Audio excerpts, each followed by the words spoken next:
au pire et ceux qui sont encore dans l'attente des nouvelles, de leur habitation, qu'ils ont dû quitter dans l'urgence encore ce matin et ils ne savent pas du tout ce qu'il en est, advenu.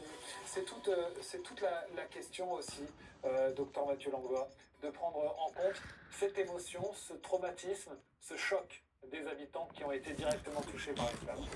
Alors dans tous les reportages qu'on a entendus par des habitants, voilà, vous l'avez dit, on a entendu beaucoup de choses, de la peur jusqu'à de l'épuisement chez certains, et tout ça est évidemment tout à fait compréhensible. Moi, juste, il y a un point qui me paraît important, il y a dans ce qu'on appelle la phase aiguë, qui était ce qu'ils ont vécu probablement hier soir, cette nuit, où là, la peur pour sa vie, la peur pour ses biens.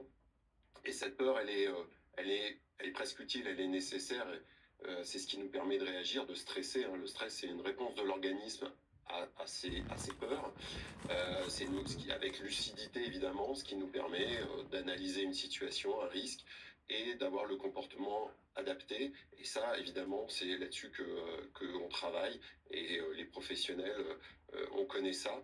Et puis, il y a le risque après, et qu'on entend déjà dans les reportages, c'est d'un épuisement qui là, par contre, est quelque chose sur lequel il faut essayer d'être très vigilant, parce que c'est là où s'installent tous les risques psychologiques. En particulier, on parle souvent de psychotraumatisme.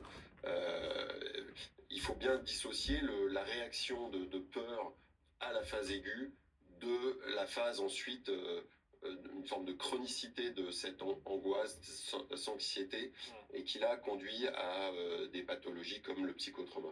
Difficile en même temps de ne pas être angoissé à la vue de ces paysages, ces spectacles parfois de désolation. Bonjour André Hernandez, merci d'être notre invité. Vous êtes le président de la communauté de communes de la région Lézy-Gnagnaise, Corbière, Minervois, au cœur de cet incendie qui perdure depuis près de 24 heures maintenant, et ces 14 000 hectares parcourus, que rien ne semble arrêter pour l'instant.